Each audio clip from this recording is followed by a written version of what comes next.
talk about a roller coaster for the Dallas Cowboys, who took on the Arizona Cardinals on Sunday afternoon at State Farm Stadium, ending in disappointment for Cowboys fans.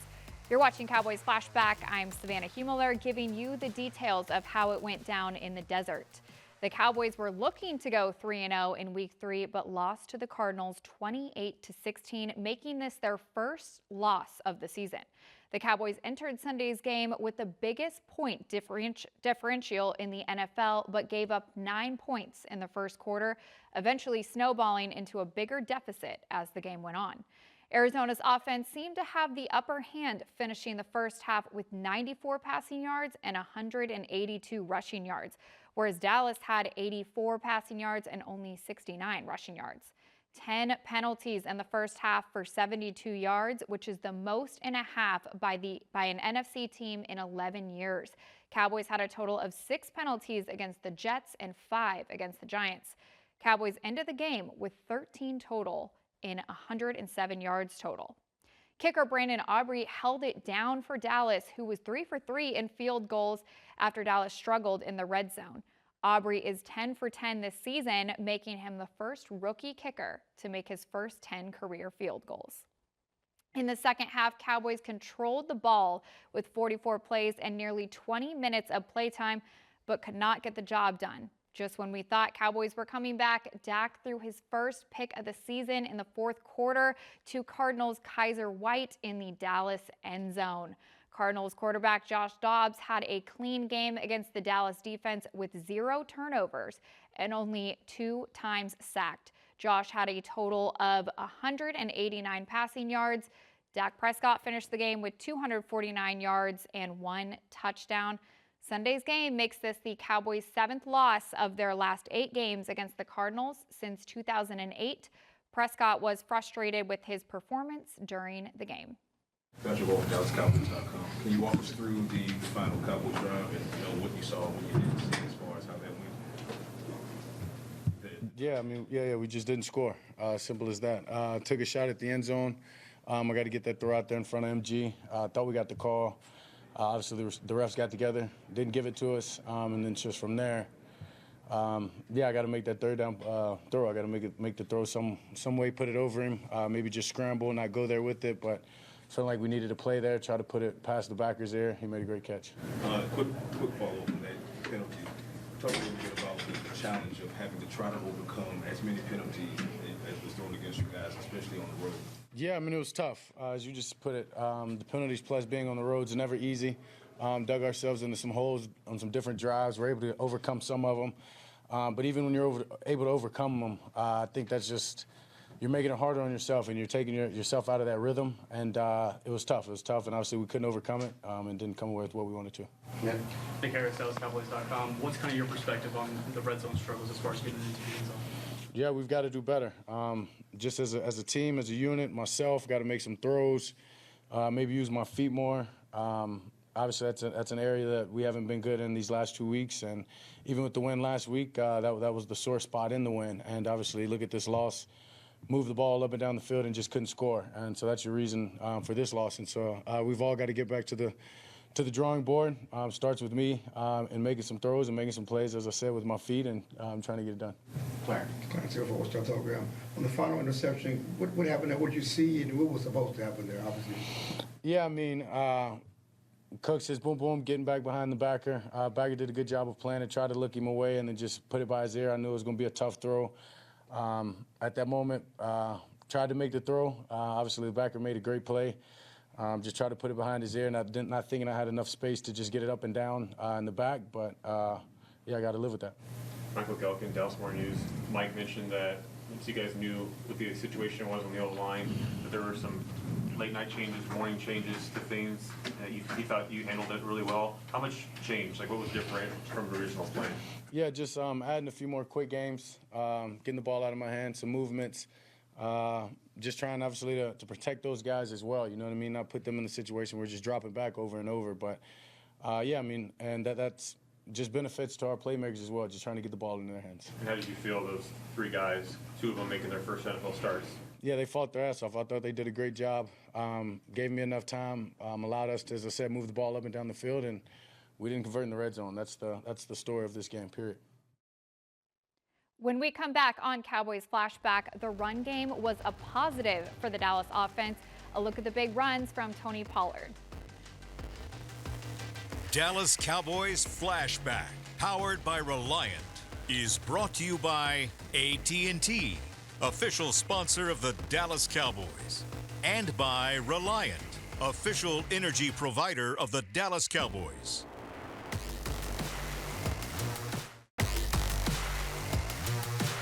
This segment is brought to you by AT&T, official sponsor of the Dallas Cowboys. Welcome back to Cowboys Flashback. 75 total offensive plays in the game for Dallas, but it unfortunately was not enough. The Cowboys had the #1 red zone offense in the NFL the last 2 seasons. They are 6-15 in the red zone so far in 2023. The Cowboys went into Sunday's game missing Zach Martin, Tyler Biotish, and Tyrone Smith. Not ideal going up against a top 5 pass rush in terms of sacks. TJ Bass made his first career start while playing right guard on Sunday night.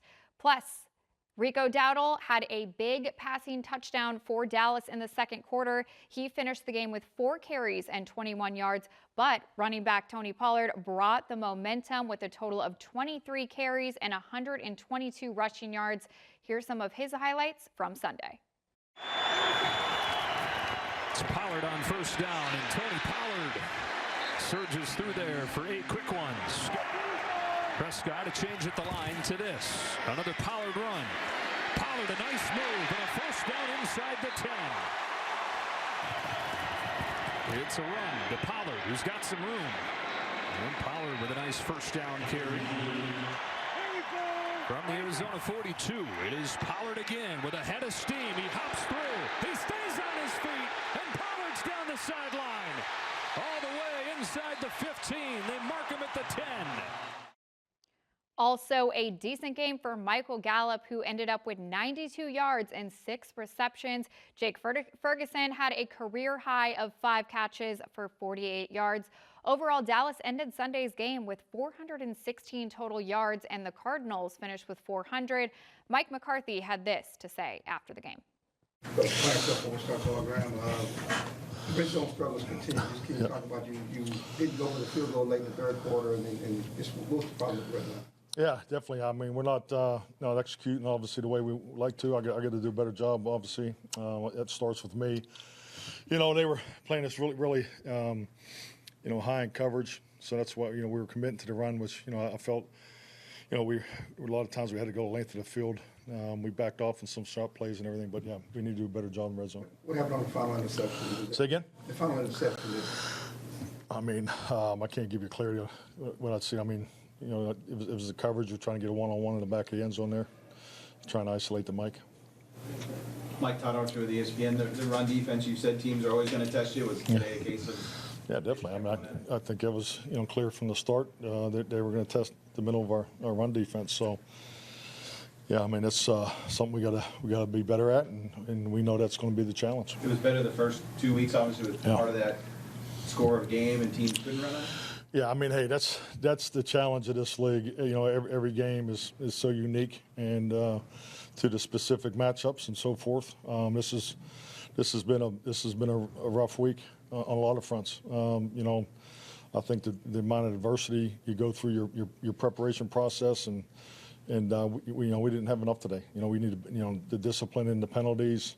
I mean, the numbers in the first half were obviously something that was difficult to deal with. And yeah, they scored 4 touchdowns. We had 1 touchdown, 3 field goals. That's the scoring component of it. But when you get into the situational stuff and how we feel teams are going to attack us, we have to learn from this, because I mean it's going to be an every week challenge. So, Michael Gelkin, Dallas Morning News. Did you know when you got on the flight Saturday that you'd be without all 3 linemen, or when did you become aware? Yeah, I was hopeful going into Saturday's practice, but when we walked off the field Saturday, that's kind of our final personnel meeting. So yes, when we got on the flight, we knew what the situation. We didn't know about Tyron. Tyron was a game day.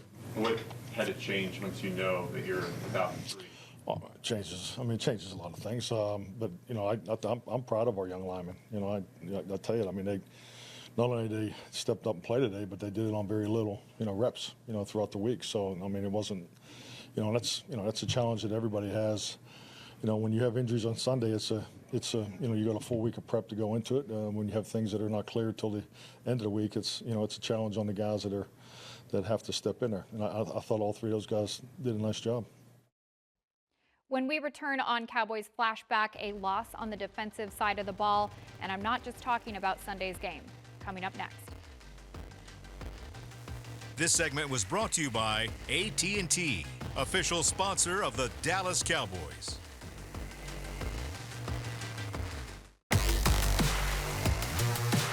This segment is brought to you by Ashley, the official furniture store of the Dallas Cowboys. We're back on Cowboys Flashback. Prior to Sunday's game, the Cowboys' big storyline was cornerback Trayvon Diggs, who had torn his ACL during a one-on-one drill during practice. This was unfortunately season-ending. Overall, during Sunday's game against the Cardinals, the Dallas defense struggled in the secondary. The Cowboys held Breece Hall and Dalvin Cook to 8 carries for 16 yards and gave up 98 yards to James Conner and 55 to Josh Dobbs. Overall, the defense gave up 182 rushing yards in the first half, the most the franchise has given up since 1991. Micah Parsons had a big sack in the third quarter, and he now has a 3-game sack streak with a total of 30.5 sacks in 36 career games. And Damone Clark had a total of 8 tackles, 6 of which were solo. DeMarcus Lawrence also had 1 sack in the game. He feels this game was a wake-up call for the team. After the first 2 games, 7-10, and you're stopping everybody, and for them to gas you on the ground like this. I want to say surprise. You know, it's a good wake-up call. Still feel like we're a good football team. Got to eliminate the mistakes and, you know, learn from them and get better. Was it just run fits, or what was the real problem with the run today? I think the real problem is, you know, we was too antsy, you know, eager to play, and, you know, gap schemes, man. We got beat on a couple of fits, and, you know, it's just all about us learning from our mistakes and getting better. What about the pass rusher, your thoughts on how you did as a unit there? Yeah, you know, I feel like y'all watched the game, man. There wasn't no real drop-back pass. You know, it was really, you know, outside the pocket, you know, passing. So, you know, I feel like we still rushed good. They got the ball out quick, you know, but, you know, it's a lesson learned, man. You know, we're still early in the season. Ain't no need to panic or nothing like that. Just all about us, you know, getting back in there, getting honed in on our details, learning from our mistakes, and getting better for next week. Was it a wake-up call of sorts, though? I mean, you got feeling good about yourself as a unit. Oh, yeah. Hell yeah. Feeling great about ourselves, you know, but, you know, NFL is not for long, so, you know, definitely put that feeling behind us. You know, we got punched in the mouth tonight, but it's all about us, and it's really, you know, I don't feel like they did anything special. I feel like, you know, through the pre-snap penalties and, you know, the flags after the play, we actually beat ourselves. So you think everything's pretty much correctable? It is. It is. The defense has some work to do. When we come back, Cowboys legend George Teague joins me in the studio to break down some key plays on offense and defense. This segment was brought to you by Ashley, the official furniture store of the Dallas Cowboys.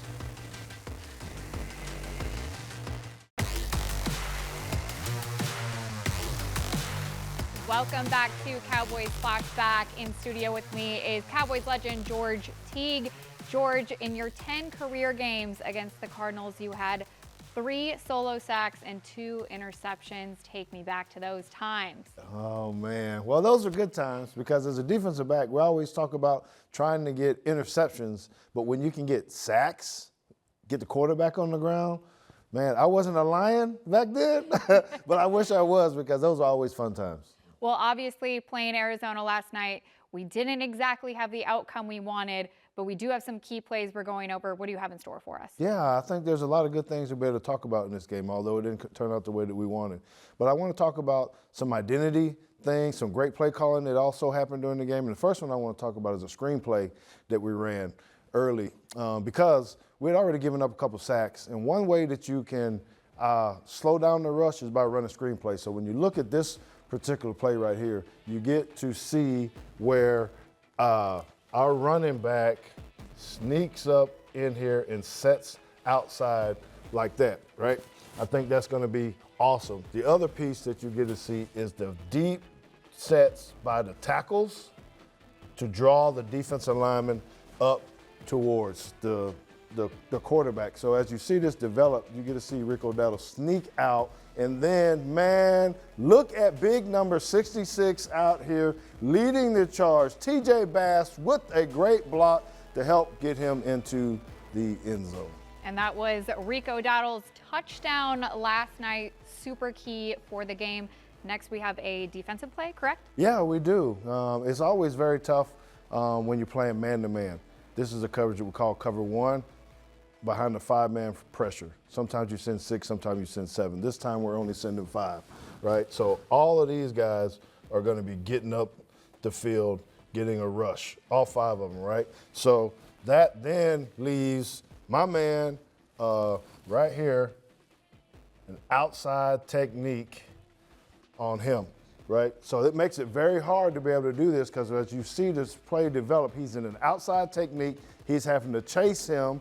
The quarterback gives a half roll, and if you will go ahead and go to this next clip, you can see him still on the outside, and he's running away from Stephon Gilmore. But because of his closing speed, his eyes being able to play the ball, get his hand in the pocket at the last minute, he makes a tremendous play on this call. I am loving the speed from Stephon Gilmore. We need more of that in the next game, I think. What do we have next? Man, you know what we have? We got power and physicality. The great thing that, the thing that I enjoy the most is being able to watch the identity that Mike McCarthy is trying to show. Great physical play, not just on defense, but on offense. So when we talk about power, this is a power running play. Typically when you see 2 guys in the backfield, you're thinking run. Well, we're not hiding from it, right? Jake Ferguson coming through to clean up the end man on the line of scrimmage. Tyler Smith comes around, picks up whoever comes in the hole, right? Every other lineman blocks down, jab step, up, through. Okay, we're going to start with that right here, and then I got another point to show you as the film gets rolling. But I want you to be able to see how physical Jake and Tyler have to be able to come around and get those blocks and create this. Now, just stop it real fast right there. This guy right here, you're talking about receivers, right? And what do they do other than catch the ball? Look what he's doing right here. He is actually blocking for his teammate, allowing for Pollard to escape for a big 32-yard gain. That was one of the things I noticed last night was that CeeDee Lamb block, and honestly, that was a great play for me. That's because we're on the same page. We always see a lot of good things, so I appreciate you very well. This next thing that we want to talk about, man, there's probably not a game that we can't talk about Micah Parsons, but I really need everybody to see this because when you're talking about how do you beat a double team as a defensive player, why don't you guys take a look at this, right? So Micah is right down here. Okay, he's actually inside of the defensive lineman. He's going to rush straight up the field, right? So is everybody, like this. A little bit late, he kind of loops around, all right? But I want you to keep your eyes on Micah because Micah, when he goes up here, he's 245 pounds. These 2 guys that he's taking on, 350, 350, that's 700. 245 just run straight through like there's nothing even there.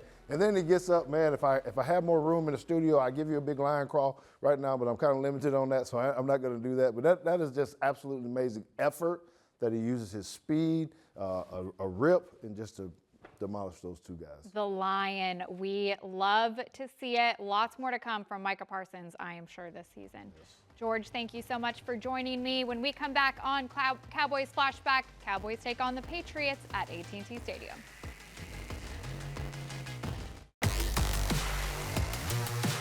Dallas Cowboys Flashback, powered by Reliant, was brought to you by AT&T, official sponsor of the Dallas Cowboys, and by Reliant, an NRG company. The New England Patriots are coming to town, and this time with former Cowboys running back Ezekiel Elliott. Elliott led the Patriots backfield in rushing last Sunday with 80 yards. He now has a total of 28 carries and 122 yards with no scores so far this season. The Cowboys pass rush will face quarterback Mac Jones, who has been sacked a total of 6 times so far this season. Jones is currently 8th in the NFL in passing yards with 4 touchdowns and 2 interceptions. We will see how it all plays out on Sunday afternoon at AT&T Stadium, and we'll see you next time on Cowboys Flashback.